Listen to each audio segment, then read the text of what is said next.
getting for you at this point in time as the heat over special intensive revision of electoral rolls gathers pace after the drive conducted in the poll-bound state of Bihar. Sources have told Times Now that the Election Commission is considering conducting this exercise, voter roll revision exercise across the country. A big meeting is expected on September 10th for taking a decision on this particular issue. ECI, in fact, has called for a big meeting in Delhi on 10th of September, and where the CEOs of all the states are going to come together and will be discussing this issue. We have my colleague Gaurav joining us on the phone line for more on this. Gaurav, अभी हमने बिहार में देखा है SIR exercise conduct की गई है और अब खबर आ रही है कि पूरे देश में ये एक्सरसाइज कंडक्ट की जा सकती है और इसी के चलते एक बड़ी बैठक होगी 10 तारीख को।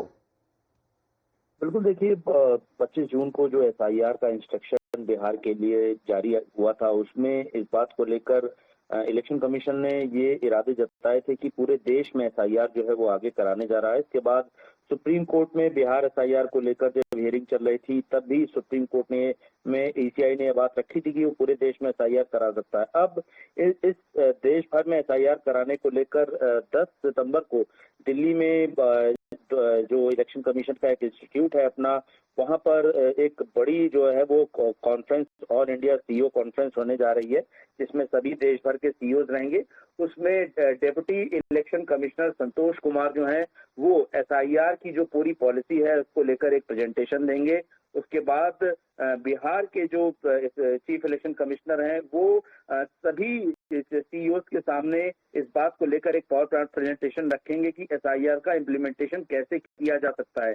इसके बाद तकरीबन 4.5 घंटे का समय रखा गया है, जिसमें देश भर के CEOs को पावर पॉइंट प्रेजेंटेशन देने का निर्देश दिया गया है, जिसमें वो बताएंगे कि वो अपने राज्य में SIR को कैसे लागू कर सकते हैं।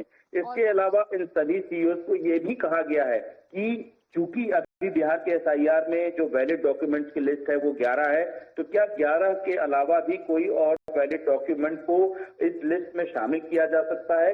इसके बारे में भी वो एक तैयारी जो है वो कर लेके आए। और ऐसे में चूंकि बिहार में SIR की प्रक्रिया चल रही है, इसके बाद पूरे देश में होना, और सबसे पहले वेस्ट बंगाल के जो इलेक्शन है, असेंबली इलेक्शन वो होने हैं, तो सभी राज्यों को ध्यान में रखते हुए ये पूरी SIR की प्रोसेस को कराना। और इसके बाद जो है वो चीफ इलेक्शन कमिश्नर जो है ज्ञानेश कुमार को एक अपना कीनोट एड्रेस देंगे, जो बहुत इंपॉर्टेंट होगा। क्वेश्चन आंसर सेशन रखा गया है पूरी CEOs कॉन्फ्रेंस में, तो बहुत इंपॉर्टेंट मीटिंग है। और कहीं ना कहीं देश भर में SIR कराने को लेकर जो पूरी गाइडलाइंस हैं, जो पूरे तौर तरीके हैं, जो के लिए एक इंस्ट्रक्शन तैयार करना है, वो कहीं ना कहीं इस कॉन्फ्रेंस से निकल कर आएगा। ऐसे में ये माना जा रहा है कि ये जो पूरी कॉन्फ्रेंस है वो बेसिकली स्पेशल इंटेंसिव रिवीजन पर ही एक तरह से है, और इसका एक ही मकसद है। नए chief election commissioner Gyanesh Kumar ने अपनी कुर्सी संभालने के बाद ये तय किया था कि वो पूरे देश की वोटर लिस्ट को एरर फ्री करना चाहते हैं, क्योंकि कई बार वोटर लिस्ट को लेकर कमियां सामने आती रही हैं, जो ज्यादातर तकनीकी कमियां रही हैं या टेक्निकल कमियां रही हैं या फिर गलत एंट्रीज की वजह से रही है। ऐसे में फेयर इलेक्शन के लिए एरर फ्री वोटर लिस्ट हो, इसी की जरूरत को ध्यान में रखते हुए स्पेशल इंटेंसिव रिवीजन होगा। All right, thank you very much, Gaurav, for the moment, for joining us with your inputs on this story. We'll keep coming back to you for more.